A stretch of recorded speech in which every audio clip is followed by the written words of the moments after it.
de diferentes, né, que são diferentes. Então, nós temos, o Everton nos apresentou um aparato da biologia, né, da produção científica, numa perspectiva mais técnica, né, desse avanço, e que é importante.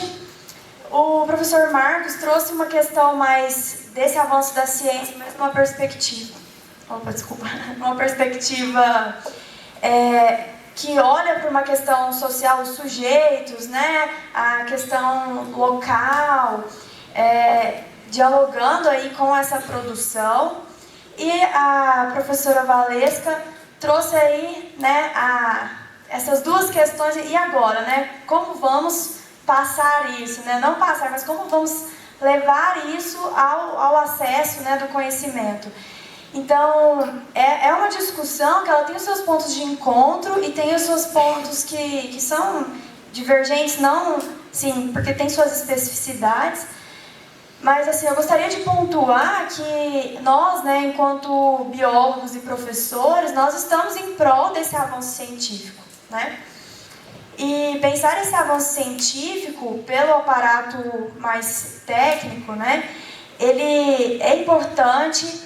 Mas, assim, eu fiquei muito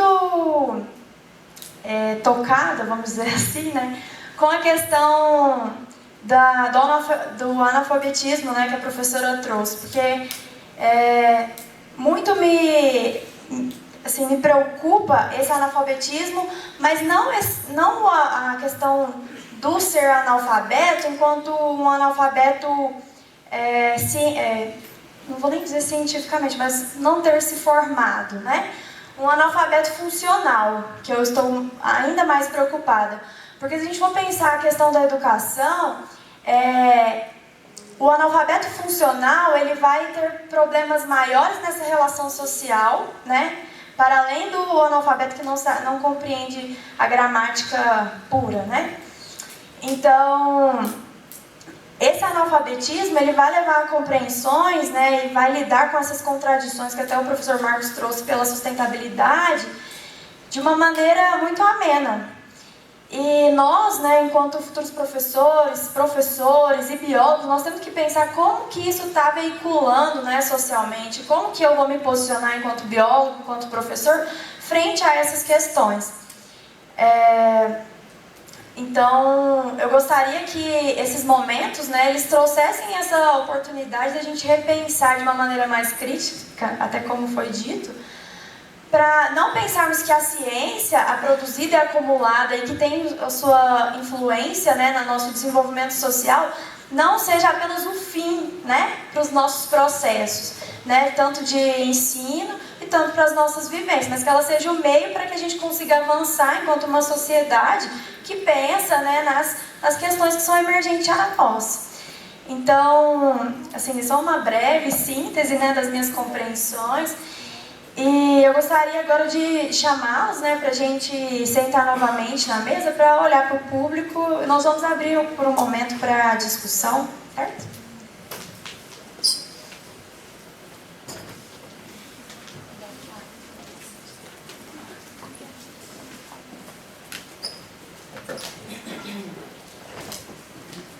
Bom, eu acho que... Vou até perguntar, né, como vocês preferem. Será que a gente faz blocos de 3 perguntas? Melhor? Então, nós vamos abrir para discussão e em blocos de 3 perguntas. Acho que aqui o outro microfone não está funcionando, né, Gil? Ah, voltou? Ah, então...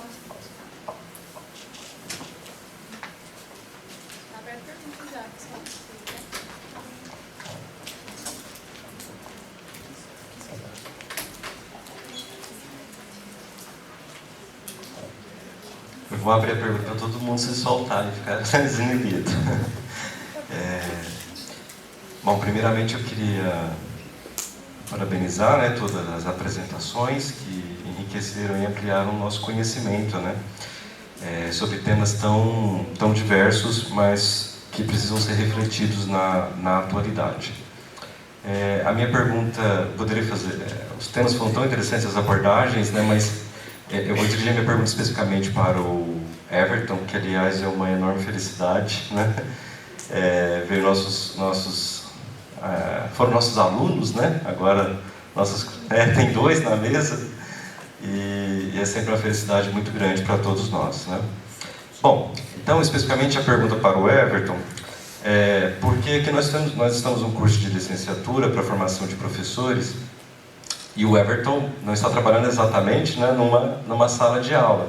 Então eu queria que ele contasse para nós um pouquinho, né, que embora ele não esteja trabalhando naquele espaço formal de educação, numa atividade mais técnica e empresarial, se a sua formação, o Everton, em licenciatura, né, na formação como professor, tem contribuído de alguma forma para o seu desenvolvimento dentro da empresa, por mais que seja uma atividade mais técnica, né?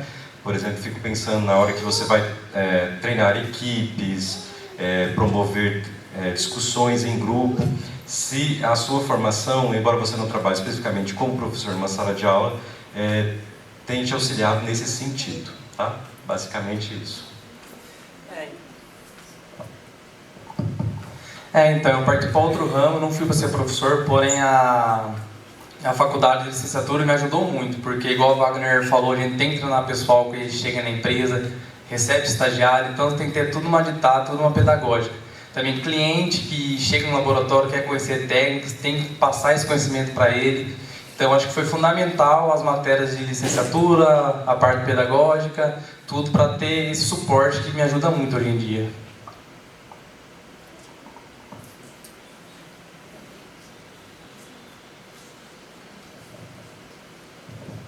Boa noite. Eu gostaria de saber de você, Everton, se no caso do gado,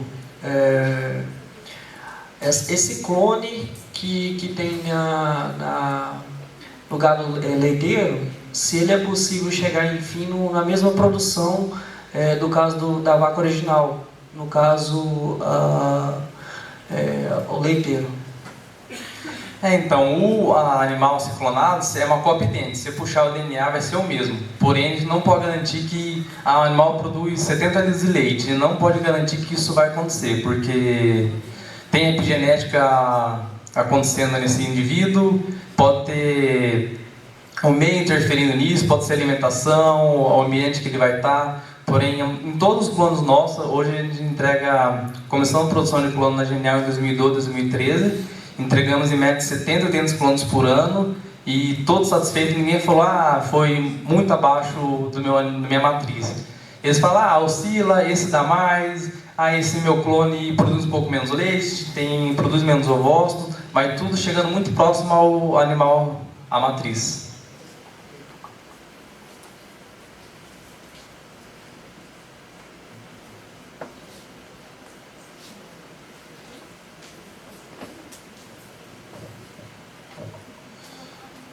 Boa noite. A minha pergunta vai sobre a questão das praças, da urbanização também. Eu fiz um pequeno estágio com um vereador aqui da cidade e eu tentei entrar na área ambiental na parte de ser pesquisador de políticas públicas. E eu não consegui essa abertura e eu fiquei mais na parte da acessibilidade, da inclusão, enfim, da questão social. Porque, segundo ele, existe uma delimitação na Câmara dos Vereadores em que, por exemplo, uma vereadora trabalha com a parte dos animais, adoção de animais, encaminhamento. Se um outro vereador propõe alguma coisa, cria uma rincha e um clima de mal-estar durante a Câmara e na votação. E eu percebi que Uberaba, eu até li algumas coisas, tem uma densidade baixíssima de árvore aqui, né, na cidade, é uma cidade extremamente quente, com um clima muito seco, e que já havia sido proposto por um outro vereador, um clima de arborização da cidade, mas que a gente vê que é muito incipiente, né, na cidade. E eu queria saber como a gente pode se mobilizar, como podemos pressionar esse poder executivo de uma maneira mais formal, ou só existe a parte da mobilização social mesmo, de tentar chamar alguém para ir durante as reuniões da Câmara, fazer algum tipo de protesto, seja pessoalmente ou na rede social. Como a gente pode pressionar o executivo aqui da cidade a investir mais nessa parte da questão ambiental? São duas perguntas também. Posso fazer a outra direto? Posso?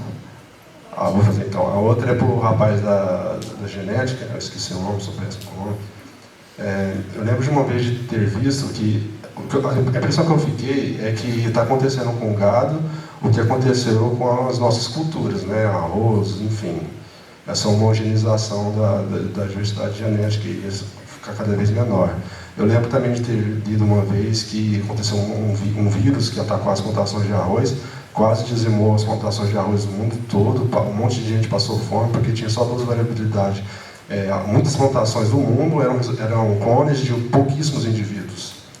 E esse gado que é feito clonado, ele é mais só para premiação ou ele é direcionado para o corte também, para abastecer o mercado de carne interno e externo de exportação de carne também, que o Brasil exporta muita carne. E se nessa parte da genética empresarial existe algum plano de emergência, de contenção, caso aconteça alguma coisa assim. Um vírus acometer esse gado que tem uma diversidade genética cada vez menor, por conta da própria parte da genética empresarial, e como que seria esse plano? Existe alguma coisa assim? Como seria esse plano? Só essas duas.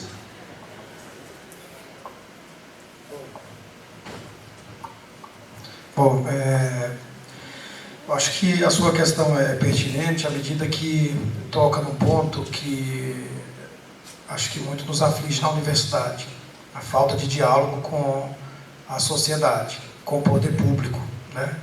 Há muito tempo eu sinto isso como um elemento desmotivador da nossa atuação, porque nós produzimos pesquisa que custa muito caro para ficarem engavetadas. Da nossa cultura, o poder público não tem interesse no diálogo com a universidade. Vereadores, prefeitos, secretários. Parece que os estudos assustam. Parece que nós, o que nós produzimos aqui não é do interesse deles, porque nós temos uma sociedade muito organizada a partir dos interesses político-eleitorais. Então, isso se mostra como um entrave muito forte, né, para que as nossas ações cheguem até lá fora. Eu já tentei alguma inserção em projetos de revitalização de praças, através de alguns vereadores. A priori, eles tentam nos engajar para fortalecer o projeto, para dizer que tem fulano de tal, que é especialista nisso, naquilo, enfim, mas não mais do que isso. Na hora do vamos ver, você não tem muita relevância, né? E tenta ao máximo se afastar. Então esse é um problema. Por outro lado, eu acho que para a sociedade também aparece um grau de dificuldade muito grande, porque, mais uma vez eu digo, as nossas leis são muito avançadas, né? Nós temos a questão do orçamento participativo. Tudo que diz respeito às decisões públicas tem que passar pelo crivo da sociedade. No entanto, o que nós temos são audiências que não são divulgadas, são vozes que não são ouvidas, né? E assim por diante. Isso dá em tudo. Uberaba isso aparece com muita frequência, né? Então os projetos, essa coisa de Uberaba Verde, 200 anos, 200 mil árvores, não sei o que, aonde estão essas árvores até hoje? Então desmatam aqui, nós estamos plantando nos canteiros. Foi o caso quando tiraram as árvores para o BRT. A população e a mídia caiu em cima, estamos transplantando para algumas rotatórias. Uma delas é aquela na saída ali daquele viaduto da Havan, que passa por baixo no final da João 23. Todas morreram praticamente, né? Fizeram para calar, para a mídia divulgar e depois acabou. Enfim, então esse é o problema. A forma de organização, nós não atingimos nada de forma satisfatória se não for através da mobilização, infelizmente. Por isso que eu falo sempre, né, que nós temos que acreditar nos movimentos. Esses movimentos, só eles serão capazes de trazer uma mudança, de todas as formas dos movimentos. Então, quando você engaja-se em movimento, você tem possibilidade de fazer com que essas suas reivindicações sejam atingidas. Um exemplo, só para finalizar, que eu cheguei assim, cheguei do pós-doc e eu vi na mídia uma chamada para quem tivesse algum interesse em contribuir na Mata do Carrinho. E eu procurei o secretário do Meio Ambiente e ele me recebeu, muito solícito. Ele não está mais. Enfim, aí me apresentou diretamente para a equipe que estava organizando o projeto da Mata do Carrinho, que é revitalizar, e vocês sabem que está em processo, né? Não sei se aquilo é revitalização ou o que é, mas enfim, está lá. E aí me apresentaram o projeto, eu dei uma olhada, fui até lá o parque, com o biólogo, inclusive, com outros profissionais, e assim, o que a gente percebe é um total desconhecimento daquilo que estão fazendo, né?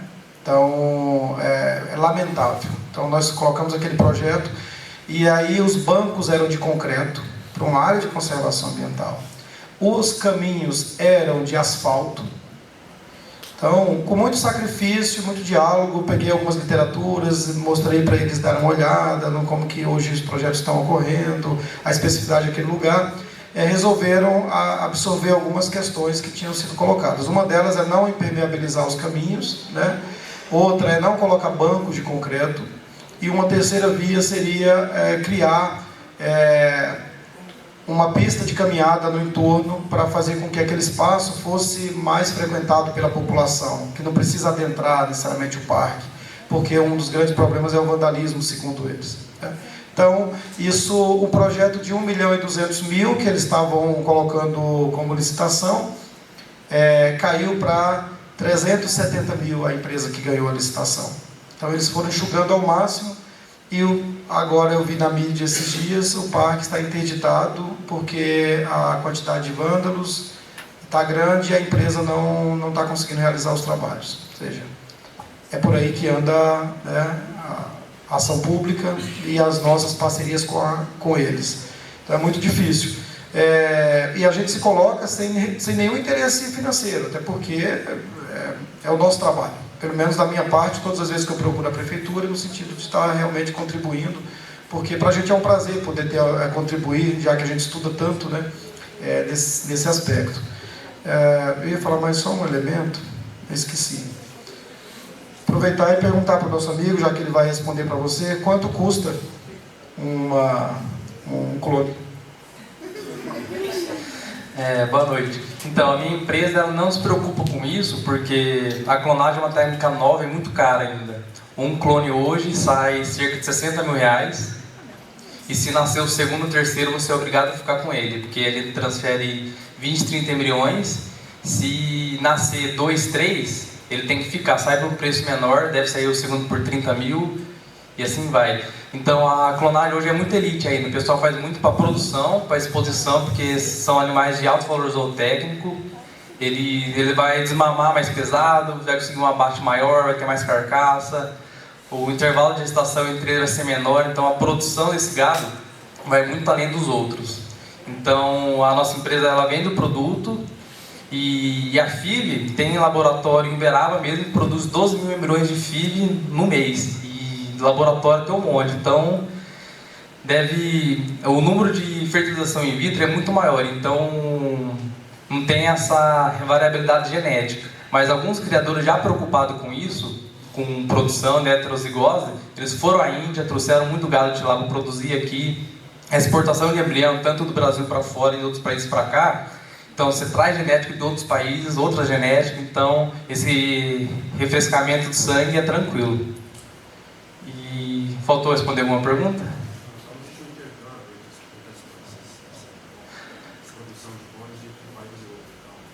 Tem. Começou esse ano, quando um clone chegou lá, teve essa procura e começou. E no começo foi muito difícil, porque tem o órgão aqui que é o MAPA, que é o Ministério da Agricultura e Pecuária, e tem o mapa de lá. Então, para chegar num consenso foi muito difícil. Então, ele teve que ir lá coletar. Aí o mapa do Brasil falou: para você coletar, você tem que trazer assim, assim, assim. Esses animais não podem ter essas doenças lá também. Então foi muito difícil. Mas hoje o Brasil já está credenciado para muitos países. Então está bem tranquilo.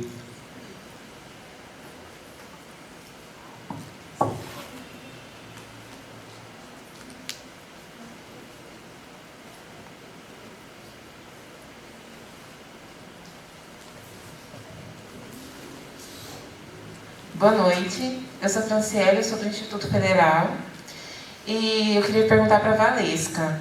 Nesse semestre, a minha turma começou a ter atividades ativas durante a aula de zoologia.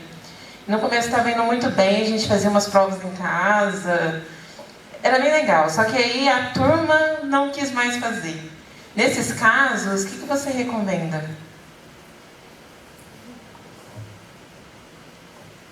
Então, é preciso pensar qual foi o plano, né, dessa professora ou desse professor quando propôs essa nova dinâmica. O que ele pretende alcançar com essa nova lógica? A gente está acostumado com o modelo da escola tradicional. A gente só sabe pensar por essa perspectiva. Mesmo que depois a gente não compreenda a relação que o conhecimento que a gente está estudando tem com a vossa vida social. O professor trouxe isso, né? A gente nem se apropria dos conceitos, né? A gente utiliza muito mal conceitos como sustentabilidade. Por quê? Porque a gente não aprende a fazer isso. E então, é preciso entender que a professora, nessa relação, é a pessoa que vai orientar e organizar esse meio educativo. Por que o estudante não quer fazer isso? Não é? Qual que foi a negociação que foi feita com esse grupo de estudantes no início, para a gente, no meio do caminho, ter que refazer a proposta inicial? E qual é a contraproposta do grupo? Se não quer fazer isso, quer fazer o quê? Então eu penso que é o diálogo. E aí a gente fala tanto de autonomia, essa é uma boa situação para a gente experimentar autonomia. Dizer eu não quero, por quê? Eu quero chegar onde? Esse conhecimento vai ser importante para mim em que na minha vida? Como é que depois eu vou enfrentar os desafios da vida real, da vida prática, a partir desses conceitos que com certeza eu preciso me apropriar nessa disciplina? Eu preciso responder a tudo isso. E aí sim eu posso tomar decisões. Eu não preciso necessariamente cumprir simplesmente porque isso foi definido lá no início. Mas eu preciso ter autonomia para poder depois assumir outras propostas, considerando todos esses elementos. A gente precisa caminhar nesse sentido. O interativo, ele nos obriga a sair do conforto. Nós não passamos por essa proposta de formação, nós não vivemos isso. Mas todos aqueles números que eu apresentei, eles demonstram que os modelos implementados, eles não resolvem os nossos problemas concretos. Então, a gente precisa mexer nessas estruturas. A gente vive todas essas dificuldades que foram apresentadas aqui, especialmente pelo professor Marcos, né? É Marcos mesmo, né? E, quer dizer, por que a gente tem tanta dificuldade de estabelecer relação, olha só, de não cobrar do poder público uma situação como que é absurdo o que acontece, que ele apresentou lá nesse Parque de Madureira. Cadê o questionamento da população para aquela situação? Bom, provavelmente, se a gente for considerar do ponto de vista educativo, qual é a parcela daquela população que está na escola? Da parcela que está na escola, como é que ela está na escola? Que processos ela vive? São processos de passividade? Em processos de passividade, a gente se conforma com a situação como ela está. Processos interativos, como o que você coloca, ela nos obriga a pensar diferente, pensar criticamente. Então, uma turma que vive um processo formativo em que eu sou levada os parques, eu queria saber o que a gente, como cidadão, pode fazer para exigir da prefeitura que eles cuidem melhor dos parques. Porque, por exemplo, a gente vai ao piscinão e a gente vê que às vezes lá fora está cheio de galho, não tem como andar lá fora, às vezes lá dentro mesmo, a grama está feia, então não fica agradável. O que a gente pode fazer, quem que a gente pode procurar para melhorar essa situação e tornar mais agradável para a gente? Uma questão inicial, eu acho que deve ser posta a partir das associações de bairros, né?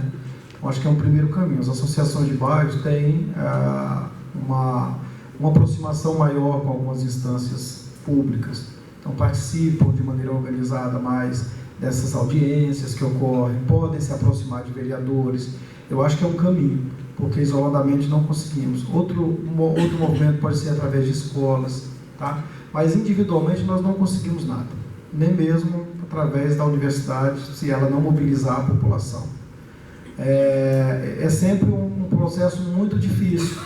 Eu convido vocês a procurarem um pouco sobre a história do High Line em Nova York, aquele parque que foi construído sobre uma linha de trem. Todo mundo já ouviu falar, né? Não tem nada demais naquilo, gente. É uma linha de trem numa área muito bem localizada. Qualquer área em Manhattan é localizada, mas enfim, ela está próximo de bairros turísticos relevantes, né? De um histórico. E ali era uma área degradada. O que acontece? A própria população se mobilizou para transformar aqui, para dar um uso e não demolir aquilo.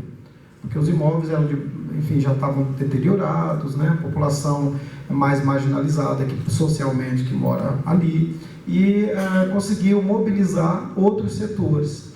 Eu não sei se isso, de todo modo, foi bom para essa população, que não esperava esse impacto tão grande daquele parque, ou se foi ruim, porque quando há um processo de valorização muito grande de reconhecimento internacional, você tem uma expulsão dessa população, porque os imóveis sobem de preço muito rápido, né? E os impostos aumentam. E os impostos aumentam justamente para fazer com que as pessoas de baixa renda saiam dali, né? São adquiridos. Então, essa mobilização social ela é fundamental. Não tem como nós termos nenhum êxito nessas propostas se não tiver. Eu não conheço casos, tá, em que tenha se trabalhado para a sociedade na sua totalidade, que tenha partido do poder público. Lamentavelmente, quem ocupa as cadeiras, né, da política são aqueles membros das camadas de média e alta renda. Não tem como nós desenvolvermos projetos de falarmos desses assuntos com quem não passa por eles, com quem não circula nesses espaços. É muito bonito você ir em Paris e falar que os parques são maravilhosos, passear. As nossas elites todas estão nesses lugares. Elas passam férias na Europa, passam férias nos Estados Unidos, no Japão, na China. Enfim, são lugares onde os espaços públicos são efetivamente cuidados. E tiram fotos e publicam o tempo todo, né? Instagram, Facebook, e admiram, inclusive elogiam. Mas, voltando para a nossa realidade, essa população, essas vertentes, não tem interesse nenhum. E sempre a culpa incorre na população, né? Fazendo entrevistas sobre essa realidade de Uberaba, que é dramática, a situação dos parques aqui, dramática, eu já estou abrindo mão de estudar isso, estou fazendo os últimos artigos sobre essa questão, porque você não vê mudança nem perspectiva. O Piscinão, que era um dos últimos redutos aí que ainda tinha algum uso, o que ocorre com ele hoje? A mídia colocou semana passada. Está totalmente depredado, né, inseguro, e o que eu ouvi do poder público no final do ano passado, quando eu estava finalizando uma análise, é que o problema está na população que usa, e não no poder público. Ou seja, é sempre mais fácil culpar o usuário, né? É isso. Lamentavelmente, se nós tivermos processos educativos que venham debater, discutir, né, sensibilizar, e a gente fazer uma educação ambiental por esse caminho, porque senão nós vamos cair naquilo que alguns autores chamam de adestramento, né? Isso é certo, isso é errado, faça isso, não faça aquilo, e assim por diante. Não problematizar, tá bom? Eu quero aproveitar para reforçar isso, né? O seu questionamento é o que podemos fazer. Vocês estão se formando professores, né? Basicamente com a possibilidade de atuar em outros espaços profissionais também. Mas a formação para a educação ela é importante no sentido de qual educação, né? E em qualquer dos espaços de atuação profissional que vocês estiverem, né? Então, a gente sabe quais os resultados de uma educação que pensa que o sujeito que está na relação professor-aluno, né, no caso o aluno, é só aquele que recebe. Quando eu penso nessa perspectiva de que o aluno só recebe, eu tenho uma população alienada, uma população que não se posiciona, uma população que só lamenta, uma população que não rompe com essa estrutura de exploração que a gente vive. Então, na medida da atuação profissional de cada um de vocês, e especialmente no espaço da escola, no espaço da sala de aula, essas questões elas precisam ser minimamente questionadas, né? Nós não podemos, nós temos uma tradição de uma escola formalizada nos modelos lá da época da Revolução Francesa, que é uma escola de massas, porque antes a gente não tinha essa escola, né? Antes a gente tinha a relação do preceptor com o aluno. E a partir da instituição dessa escola de massa, a gente de fato massificou, né? Então, um auditório e um professor, várias pessoas. Então a gente precisa questionar isso. E as individualidades e as singularidades, como é que eu vou me relacionar com a necessidade de cada um? Como é que eu posso criar situações em que os próprios colegas se ajudam mutuamente? Vygotsky fala muito isso. Eu preciso reorganizar e repensar essas estruturas educacionais. Os problemas que a gente tem na sociedade, eles de alguma maneira estão reproduzidos na escola, organizada como ela está. E quando eu digo escola, eu falo da escola em todas as suas dimensões, né? A escola básica, a escola do ensino superior, a escola da pós-graduação, né? Porque pouquíssimo a gente percebe essa organização coletiva. A escola não promove isso muitas vezes, né? Tá aí a colega me dizendo, olha, a professora propôs uma ideia de interação, não queremos isso, não queremos isso. Por quê? Por que não queremos? Porque ela foge de um conforto, né? Do eu com meu objeto de conhecimento. Estar com o outro é um desafio muito grande mesmo, porque é entender o ponto de vista do outro, é entender o lugar que ele está no seu processo de desenvolvimento. É desafiador, mas nessa relação crescemos todos, né? E isso dá trabalho, isso precisa estudar para fazer isso, né? Não dá para aprender por osmose, né? Então, a gente precisa tratar a questão educacional para discutir todas as questões que a gente fala, né? Qualquer situação social que nos intrigue e nos impacta negativamente, que não está bem, está totalmente vinculado com a questão educacional. A gente continua fazendo tudo igual, tudo como no século XIX. Nem no século XIX isso era um modelo ideal. A gente faz como uma doutrina religiosa mesmo, né? É o doutrinador, é o jesuíta, porque o modelo da escola tradicional é o modelo da Igreja Católica, em que a gente vai na igreja, o padre fala e eu escuto. Esse é o modelo da escola. É um modelo forte ainda até hoje. Como é que eu quero pessoas atuantes, pessoas que questionem, pessoas que reivindiquem seus direitos com esse modelo de formação educativa que nós temos? E quem é que pode mudar isso? Vocês estão se formando para atuar nas escolas. A partir de que modelo de educação? Qual vai ser as escolhas de vocês? Com quem vocês vão atuar, né? Quais são as parcerias que vocês farão nas escolas? Porque sozinhos, com certeza, vocês não vão conseguir mudar muita coisa. Quais os elementos para criar, organizar parcerias? Tudo isso a gente vai precisar questionar e tentar romper, para a gente, de fato, ter essa sociedade que a gente almeja, uma sociedade mais justa, uma sociedade melhor, né? A imagem do professor, aquela imagem do Parque de Madureira, lindo e maravilhoso, e do lado a favela, para a gente assim, pensar muito, né? Isso tem toda uma relação com o nosso processo formativo, com o nosso processo educacional. A gente precisa entender, né, a amplitude disso, né, o alcance do que a gente, às vezes, vivencia sem pensar muito profundamente, sem tomar consciência e só continuar reproduzindo como sempre foi.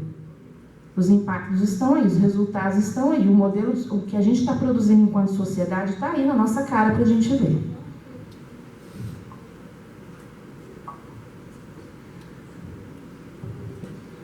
Bom, pessoal, devido ao tempo, né, eu acho que nós vamos ter que encerrar essa mesa, mas eu gostaria novamente de agradecê-los, né, pelas considerações, por ter dividido conosco, né, tantos conhecimentos, tanto assim, tantas experiências, né, que foram anos, né, de vivências. Então, foi muito enriquecedor. E gostaria até de nos encaminharmos, né, para a finalização desse evento. Sim, agradecer a todos, né, pela presença neste dia. Agradecer aos alunos da comissão organizadora, principalmente, né, por ter nos ajudado. Eu, enquanto representante da comissão aqui, gostaria de agradecer todo o empenho das pessoas envolvidas, né, tanto os professores quanto os alunos, os técnicos, né, administrativos, todos os nossos convidados, porque assim, a Semana da Biologia é um evento, né, que deve ser sempre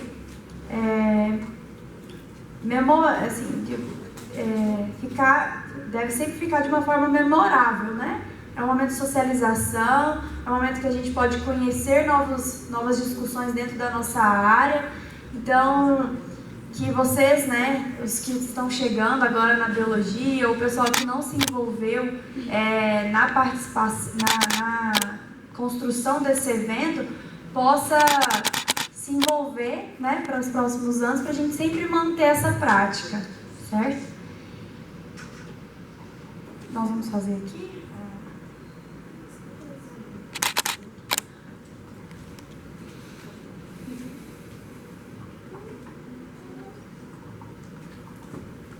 Pessoal, então agora a gente faz o encerramento da nossa 7ª semana acadêmica.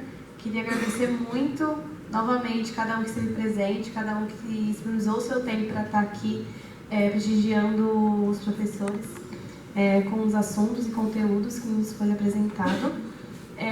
Então, com muita honra, encerramos a semana acadêmica de 2019 e ano que vem tem mais, espero vocês também, ano que vem, com mais conteúdos e ideias também que vocês acham que foi vantajoso, que acham que poderia ter sido melhor.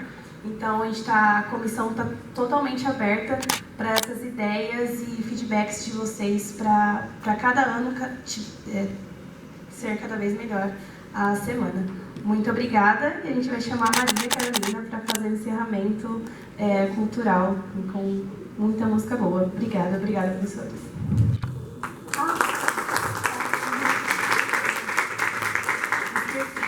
O Convert está disponível também para vocês, então o recado que eu dei ontem, vamos ser ecocongressistas, não vamos utilizar copos de plástico, vamos utilizar o copo que vocês trouxeram de casa.